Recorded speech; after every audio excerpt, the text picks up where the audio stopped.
নমস্কার বন্ধুরা, কিভাবে দোকানের মতো কালোজাম বানাতে হয় দেখুন আপনারা। আমি এখানে পাউডার মিল্ক নিয়েছি, এই যে পাউডার গুঁড়া দুধ প্যাকেটে, আর এখানে কর্নফ্লাওয়ার লাগবে, ঘি লাগবে, ডিম লাগবে, ময়দা লাগবে, এই সামান্য উপকরণ লাগবে, আর একটু সামান্য লবণ লাগবে। এখন আমি ডিমটাকে ফেটিয়ে নিলাম।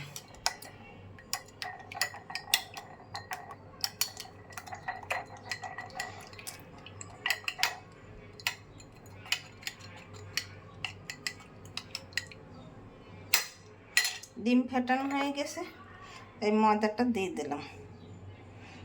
বেশি ময়দা লাগবে না, 2 চামচ ময়দা দিলেই হবে।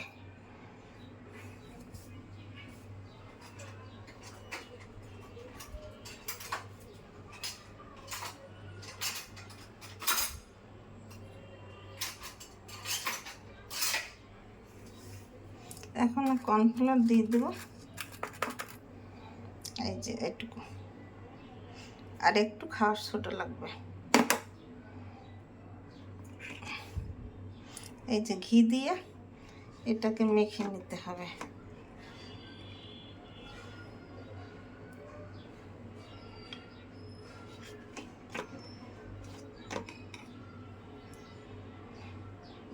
এটাকে সব মিশিয়ে এইভাবে মেখে নিতে হবে ঘি দিয়ে। তারপর একটু একটু ডিম দেব।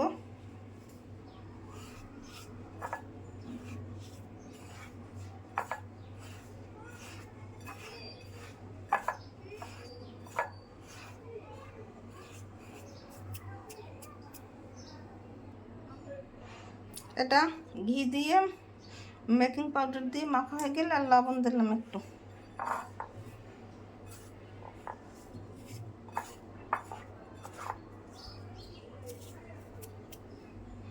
এখন ডিমটা অল্প অল্প দিয়ে মাখতে হবে, একবারে দেওয়া যাবে না।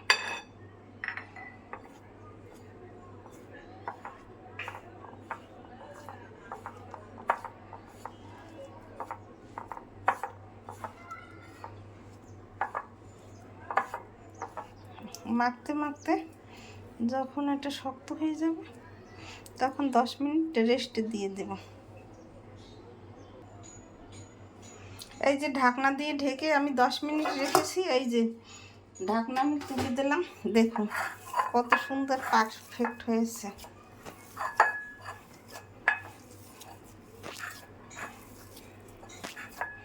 এখন আমি মিষ্টির এইভাবে গোল গোল আকার শেপ দিই, তারপর আমি এই লম্বা করে শেপ দিয়ে নেব। এই যে মিষ্টি শেপ দিয়ে আমার অনেকগুলো মিষ্টি হয়েছে। আর এখানে হাতে একটু তেল মেখে এইভাবে বানিয়ে নিতে হবে। এখানে আমি চিনির শিরা বানিয়ে নিয়েছি, জল 1 কাপ, চিনি 1 কাপ দিয়ে এটাকে জাল দিয়ে নিয়েছি। এখানে করে দিয়ে তেল দিয়ে দিয়েছি, তেল গরম হতে থাকবে। বেশি জাল দেওয়া যাবে না, কম আছে ভাজতে হবে। এখন মিষ্টিগুলো আমি ভেজে নেব।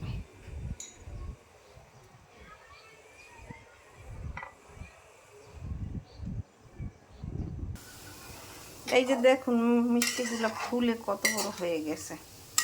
আর একটু সময় ভেজে আমি রসের শিরে একটু লাল হয়ে গেলেই উঠিয়ে নেব। তারপর রসের শিরে ভেজে নিলেই তৈরি হয়ে যাবে কালোজাম।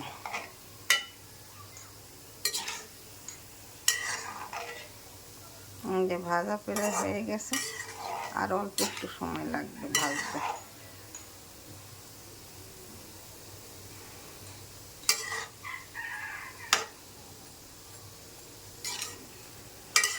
নাড়তে হবে ঘন ঘন, না নাড়লে পুড়ে যেতে পারে।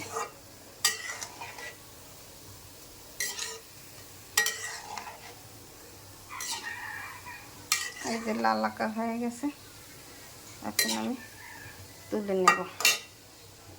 চুলার জাল বন্ধ করে দিলাম।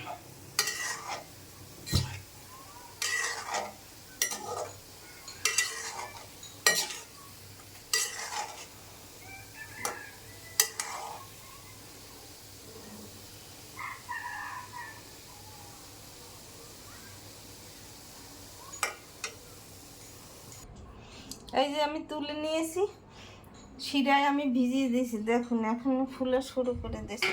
10 মিনিট আমি রেস্টে এরকম ঢাকনা দিয়ে রাখবো, তারপর দেখাবো আপনাদের। এই যে আমি ঢাকনা দিয়ে 10 মিনিট রেখে দিয়েছি রেস্টে, দেখুন কত বড় হয়েছে, দোকানের মতো মিষ্টিগুলো হয়েছে। এইভাবে কালোজাম আপনারা বানিয়ে খেয়ে দেখবেন, খেতে অনেক সুস্বাদু লাগবে। দেখুন রসের টেনে ভরপুর হয়ে গেছে। আমি একটা উঠিয়ে খেয়ে দেখি কেমন স্বাদ হয়েছে। আরও অনেক সময় ভিজিয়ে রাখা লাগে। আমি একটা উঠিয়ে নিলাম, এই দেখুন একটু, এই যে কেটে দেখি কি সুন্দর নরম পঞ্চের মতো হয়েছে। খেতে খুব দুর্দান্ত স্বাদ হবে, একটু খেয়ে দেখি। সেই স্বাদ। আপনারা এরকম ঘরে কালোজাম বানিয়ে খেয়ে দেখবেন, খেতে খুব সুস্বাদু লাগবে। দেখুন দেখতে কত সুন্দর হয়েছে। আমার চ্যানেলটিকে লাইক কমেন্ট শেয়ার দিয়ে পাশে থাকবেন। আমার ভিডিও ভালো লাগলে লাইক কমেন্ট শেয়ার দিয়ে পাশে থাকবেন। ধন্যবাদ, থ্যাংক ইউ।